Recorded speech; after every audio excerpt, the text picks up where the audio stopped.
اے رحمت للعالمین، اے نبی پیارے نبی، سنت تیری دنیا دی، اے نبی اے نبی۔ نحمده ونصلي على رسوله الكريم، اما بعد فاعوذ بالله من الشيطان الرجيم، بسم الله الرحمن الرحيم، رب اشرح لي صدري ويسر لي امري واحلل عقدة من لساني يفقهوا قولي۔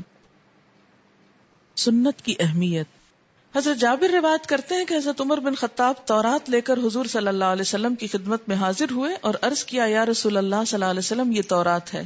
آپ خاموش رہے۔ حضرت عمر تورات پڑھنے لگے تو حضور صلی اللہ علیہ وسلم کا چہرہ مبارک بدلنے لگا۔ حضرت ابو بکر نے یہ صورتحال دیکھی تو کہا، اے عمر، گم کرنے والیاں تمہیں گم پائیں، یعنی یہ ایک ناراضگی کا جملہ تھا۔ رسول اللہ صلی اللہ علیہ وسلم کے چہرے کی طرف نہیں دیکھتے ہو؟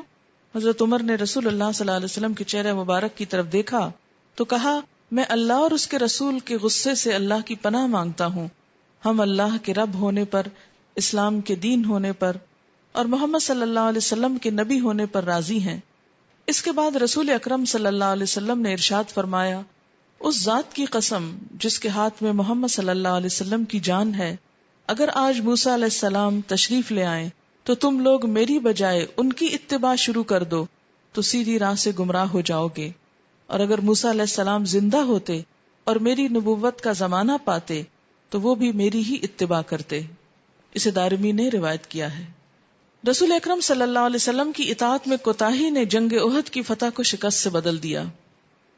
حضرت براہ فرماتے ہیں کہ احد کے روز مشرکوں سے ہمارا مقابلہ ہوا۔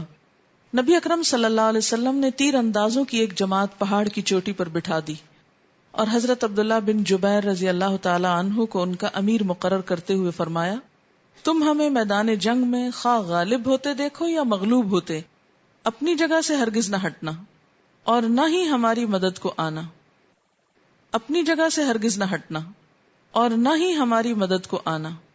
چنانچہ کافروں سے جب مقابلہ ہوا تو کافر بھاگ نکلے، حتیٰ کہ میں نے دیکھا کہ مشرکوں کی عورتیں پنڈلیوں سے کپڑا اٹھائے ہوئے پہاڑ پر بھاگی جا رہی ہیں، ان کی پازیبیں دکھائی دے رہی ہیں۔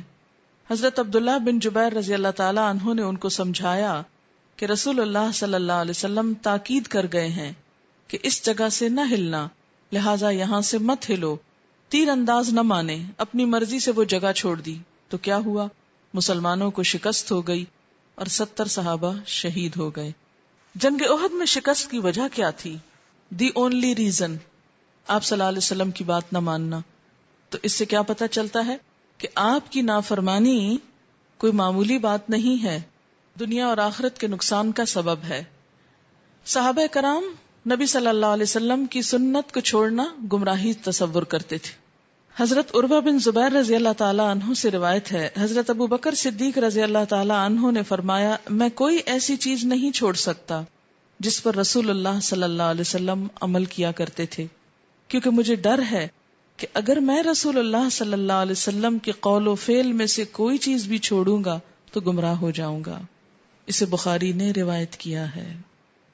معیار دیکھے نا ہدایت کا، کوئی ایسی بات یا عمل جو نبی صلی اللہ علیہ وسلم سے ثابت نہ ہو، حدیث یا سنت کہہ کر لوگوں کے سامنے پیش کرنے کی سزا جہنم ہے۔ ایک اور بڑا ٹرینڈ عام ہے، سنی سنائی باتیں، جھوٹی باتیں صرف اس لیے کہ لوگ مان جائیں یہ کہہ کے پیش کی جاتی ہیں کہ حدیث ہے۔ خاص طور پر اس سے بچنا ہوگا۔ اس سے ایک تو دین میں اعتماد ختم ہو جاتا ہے، دوسرا یہ کہ آخرت کا شدید نقصان ہے۔ یعنی بعض اوقات انسان سمجھتا ہے نا کہ میری بات تو کوئی مانے گا نہیں، تو اچھا ہے میں ذرا حضور کا سہارا لے لوں، قرآن میں تو کوئی نئی بات داخل کی نہیں جا سکتی، تو اس طرح لوگ مان تو جائیں گے۔ کیونکہ ایک زمانے میں لوگوں نے اسی فلسفے کے تحت حدیثیں گھڑی تھی، وہ کہتے تھے ہم آپ سے غلط بات منسوب نہیں کرتے، آپ کے لیے کرتے ہیں، یعنی ہم آپ پر نہیں، آپ کے لیے کرتے ہیں۔ آپ کے لیے کرنے کا مطلب کیا ہے؟ تاکہ لوگ دین میں آ جائیں کسی طرح۔ تو دین میں لانے کا طریقہ بھی وہی ہونا چاہیے جو آپ کا، جو آئے سو آئے، جو نہیں آئے کسی کی خاطر ہم اپنی عاقبت کیوں برباد کریں؟ سوچنے کی بات ہے نا۔ کوئی دین میں نہیں آ رہا، آپ اس کو دین میں لانے کے لیے جھوٹی بات گھڑ رہے ہیں اور اپنی آخرت برباد کر رہے ہیں. یہ کہاں کی نیکی ہے اور یہ کہاں کی عقل مندی ہے؟ تو اس لیے اس معاملے میں بہت محتاط ہونے کی ضرورت ہے. ٹھیک ہے، تو جب تک آپ شور نہ ہو کہ واقعی حدیث ہے اور صحیح حدیث ہے تو کوٹ نہ کریں.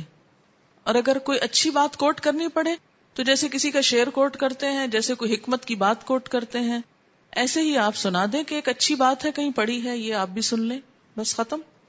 اسے آپ کی طرف منسوب نہ کریں، اس لیے کہ اس کی سزا بہت سخت ہے. سب سے زیادہ جس حدیث کے راوی ہیں وہ یہی حدیث ہے کہ جس نے آپ صلی اللہ علیہ وسلم پر جھوٹی بات کی، اسے چاہیے کہ اپنا ٹھکانہ جہنم میں بنا لے. حضرت ابو ہریرہ رضی اللہ تعالی عنہ کہتے ہیں کہ رسول اللہ صلی اللہ علیہ وسلم نے فرمایا، جس نے جان بوجھ کر جھوٹ میری جانب منسوب کیا وہ اپنا ٹھکانہ جہنم میں بنا لے. اسے بخاری اور مسلم نے روایت کیا ہے. حضرت علی رضی اللہ تعالی عنہ کہتے ہیں کہ رسول اللہ صلی اللہ علیہ وسلم نے فرمایا، میری طرف جھوٹی بات منسوب نہ کیا کرو، جس نے میری طرف جھوٹی بات منسوب کی وہ آگ میں داخل ہوگا. یعنی ایسی نیکی بھی قبول نہیں. اسے بخاری نے روایت کیا ہے. حضرت سلمہ سے روایت ہے کہ میں نے نبی صلی اللہ علیہ وسلم کو یہ فرماتے ہوئے سنا ہے کہ جو شخص میری طرف ایسی بات منسوب کرے جو میں نے نہیں کہی وہ اپنی جگہ جہنم میں بنا لے. اسے بخاری نے روایت کیا ہے. حضرت ابو ہریرہ سے روایت ہے کہ رسول اللہ صلی اللہ علیہ وسلم نے فرمایا، آخری زمانے میں دجال اور کذاب لوگ ایسی حدیثیں تمہارے پاس لائیں گے جو تم نے اور تمہارے آباء و اجداد نے کبھی نہ سنی ہوگی، لہٰذا ان سے بچ کر رہو کیونکہ تمہیں گمراہ نہ کر دیں یا فتنے میں مبتلا نہ کر دیں. یعنی دین کے نام پر لوگ جھوٹی حدیثیں گھڑ کے لوگوں کو پیش کریں گے. اس لیے اس دور میں بہت ضروری ہو گیا ہے کہ لوگوں کو ڈائریکٹ اصل سورس پہ لے جایا جائے اور وہ خود اس کو پڑھیں تاکہ جھوٹ اور سچ کے فرق کو پہچان سکیں. جب ہمارا دین صرف سنی سنائی باتیں ہوتی ہیں نا، بیٹھ کے ہم درس سنتے رہتے ہیں اور ہمیں کچھ پتہ نہیں کہ سنانے والا کہاں سے بول رہا ہے، کیا بول رہا ہے، تو ان سے بچیں گے کیسے؟ اسی وقت نا کہ جب خود ٹیکسٹ پر آئیں گے. سنت رسول صلی اللہ علیہ وسلم کو چھوڑ کر کوئی نیا طریقہ تلاش کرنے والا شخص اللہ کے ہاں سب سے زیادہ مغضوب ہے. حضرت عبداللہ بن عباس رضی اللہ تعالی عنہما سے روایت ہے کہ رسول اللہ صلی اللہ علیہ وسلم نے فرمایا، 3 آدمی اللہ کے ہاں سب سے زیادہ مبغوض ہیں جن سے اللہ تعالی بغض رکھتا ہے. نمبر 1، حرم شریف کی حرمت پائمال کرنے والا. نمبر 2، اسلام میں رسول اللہ صلی اللہ علیہ وسلم کا طریقہ چھوڑ کر جاہلیت کا طریقہ تلاش کرنے والا.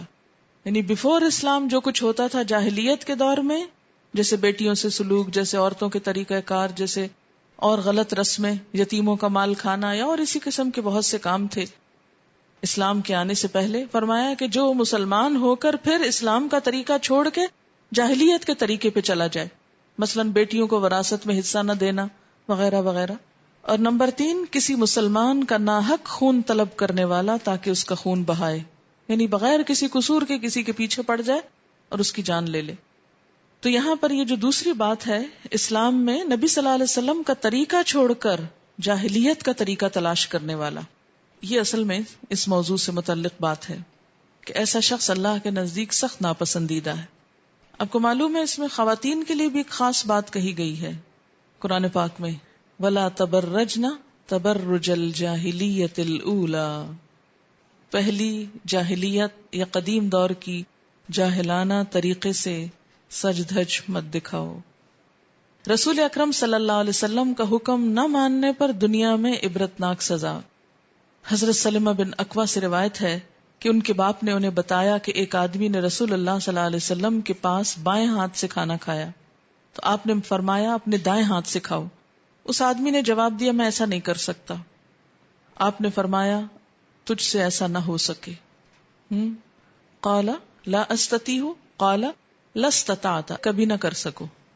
اس شخص نے تکبر کی وجہ سے یہ بات کہی تھی، جسے انا کا مسئلہ بنا لیتے نا کہ کوئی ہمیں کہتا ہے یہ کرو تو ہم کہتے ہم سے نہیں ہوتا، بہت مشکل. حالانکہ کوئی شرعی عذر نہیں تھا. راوی کہتے ہیں کہ وہ شخص عمر بھر اپنا دایاں ہاتھ منہ تک نہ اٹھا سکا پھر، کیونکہ اس نے اللہ کے رسول صلی اللہ علیہ وسلم کو ناراض کیا اور آپ کی بات کو تکبر میں آ کے جھٹلا دیا. تو کسی بھی چیز کو ٹرائی کرنے سے پہلے یعنی ہونا کیا چاہیے تھا، جب آپ نے کہا کرو تو وہ کرنے کی کوشش کرتا، اور پھر اگر نہیں ہوتا تو کہیں آپ دعا کیجئے کہ ہو جائے، میرے لیے یہ ہاتھ استعمال کرنا مشکل ہے. لیکن شروع میں ہی کہہ دینا ہو ہی نہیں سکتا، میں کر ہی نہیں سکتا، اور پھر خاص طور پر اسے ایک اپنی عزت نفس کے خلاف سمجھنا کہ میں اپنی بات چھوڑ کر آپ کی کرنے لگوں، تو یہ چیز اور زیادہ بری ہے. واقعی انسان کے اندر ایک ویکنس ہے کہ وہ ہینڈی کیپ ہے، کر ہی نہیں سکتا، کوئی فزیکل ڈیفیکٹ ہے اس کے اندر. لیکن ایک چیز ہے کہ جو سستی کے مارے نہیں کرتا، اور ایک وہ ہے جو تکبر کے مارے نہیں کرتا، انا کا مسئلہ بنا لیتا. لو آج تک ہم یہ کرتے رہے، اب یہ کریں، آج تک تو یہ ہو رہا تھا. ایمان والوں کی بات کیا ہے کہ جب ان کے پاس اللہ کا اور اس کے رسول کا حکم آ جائے تو وہ کیا کہیں؟ سمعنا واطعنا. یہی تو ایمان ہے. ایمان کا مطلب کیا ہے؟ مان جانا. تو جب ماننا ہی نہیں تو پھر ایمان کاہے کا ہے؟ سبحانک اللہم و بحمدک نشہد ان لا الہ الا انت نستغفرک و نتوب الیک. والسلام علیکم و رحمۃ اللہ وبرکاتہ.